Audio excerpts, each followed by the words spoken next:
To keep from laughing out loud, the chaos had attracted the attention of the entire neighborhood. Porch lights flicked on curtains, twitched as people peeked outside, some stepping onto their porches to witness the spectacle. And then, just when I thought things couldn't get any funnier, Karen grabbed her phone and called 911. I couldn't hear the conversation, but I could imagine it. "Yes, officer. I need help. My house is under attack." "No. Not by burglars, by Hornets." "Yes. A box full of Hornets. Someone did this to me within minutes." The flashing lights of emergency vehicles illuminated the street. A fire truck, an ambulance, a police car. A team of firefighters rushed toward Karen's house, trying to figure out exactly how one woman had managed to create a biohazard situation in the middle of a quiet suburban neighborhood. Meanwhile, Karen stood on the curb, soaked, covered in welts. Her hair an absolute disaster, shaking with rage as she pointed at my house. "Oh boy." The police officer walked up my driveway, giving me a suspicious look. "Sir, your neighbor claims you booby-trapped a package with Hornets." I did my best to look shocked. "What? No way, that's insane. Who would do something like that?" The officer squinted at me clearly. "Not buying my ACT. Do you have any idea how this happened?" I hesitated for a second, then shrugged. "Well, I did hear. She's been stealing a lot of packages lately. Maybe someone finally got fed up." Karen shrieked from across the street. "It was him. He did this." The officer sighed, clearly regretting his career choices. "Do you have any proof?" Karen sputtered. "He has cameras. His doorbell camera. Check it." The officer turned back to me.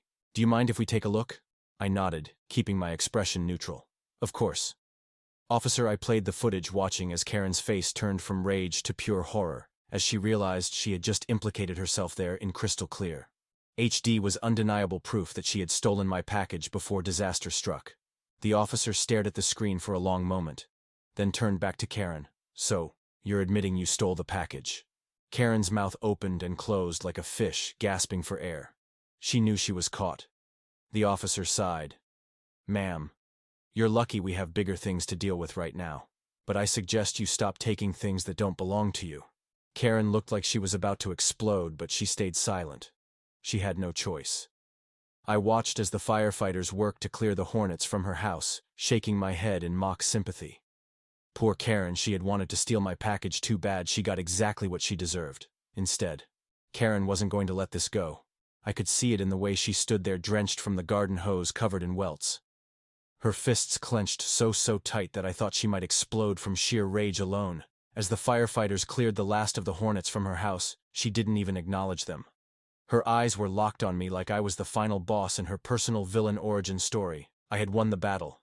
But I knew in that moment that Karen had declared war. The next morning, I woke up to find my trash cans overturned and garbage strewn across my front yard. The smell of rotten food hit me before I even stepped outside.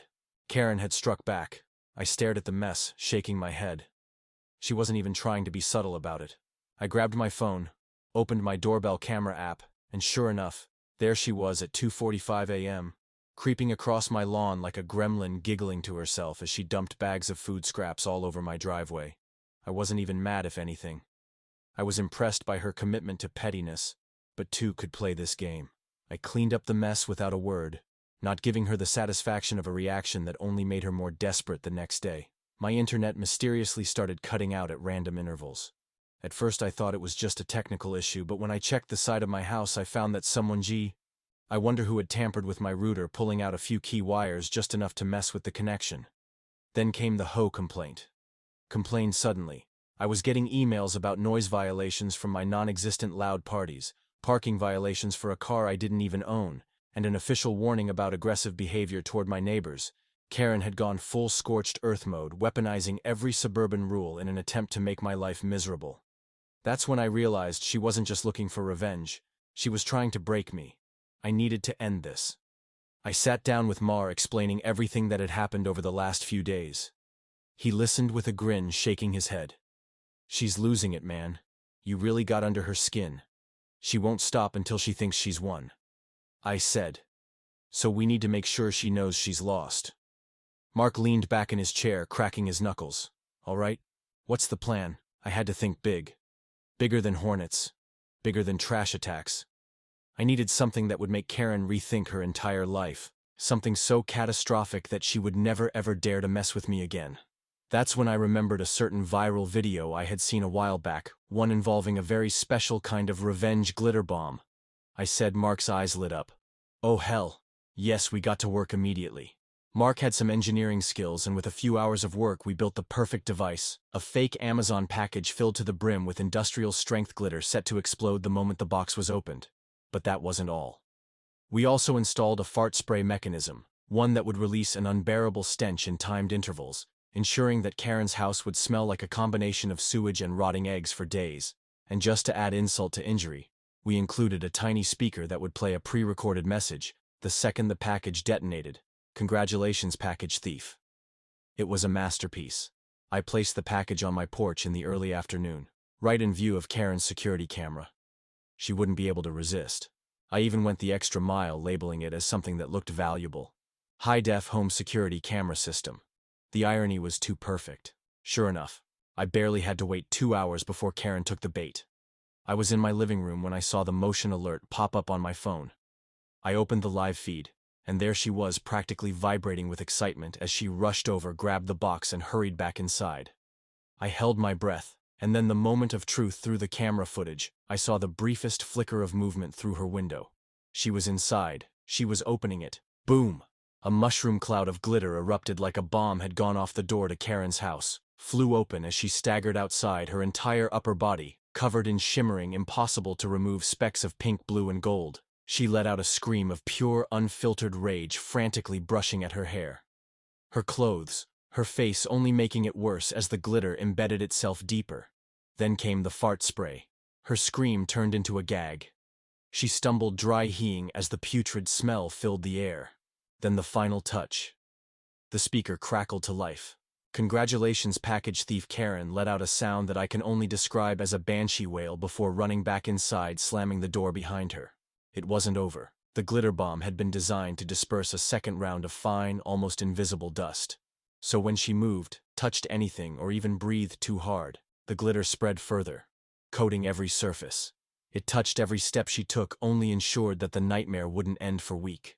I watched as she flailed around through her window, stomping and thrashing her tiny chihuahua, barking in a complete panic, as it too became a glitter-covered victim in her self-inflicted disaster. The neighborhood group chat exploded. People had seen it. Someone had even managed to record it, and within hours Karen was the talk of the town. Her downfall came fast. The HOA, already sick of her antics, had been looking for a reason to shut her down for good. The footage sealed the deal. Multiple neighbors came forward with their own stolen package complaints, and the HOA finally decided enough was enough. She was fined, publicly shamed, and worst of all, completely humiliated. A week later, a moving truck pulled into Karen's driveway. She was leaving. The neighborhood watched as she packed her things, still faintly glittery, face permanently frozen in a look of seething humiliation. No one offered to help. No one said goodbye by the time the truck pulled away. Taking Karen and her reign of terror with it, the street felt lighter, peaceful that night. Mark and I sat on my porch sipping beers as we watched the sunset. Well, he said, raising his bottle. You did it. I did. I agreed, clinking my bottle against his. No more stolen packages. No more HOA complaints. No more Karen. We sat in silence for a moment, enjoying the quiet. Then I heard the familiar sound of a delivery truck pulling up to my house. I stood up, watching as the driver placed a box on my porch. My actual package untouched. Victory had never felt so sweet. Subscribe to our channel for more engaging, hilarious, and satisfying stories like this one.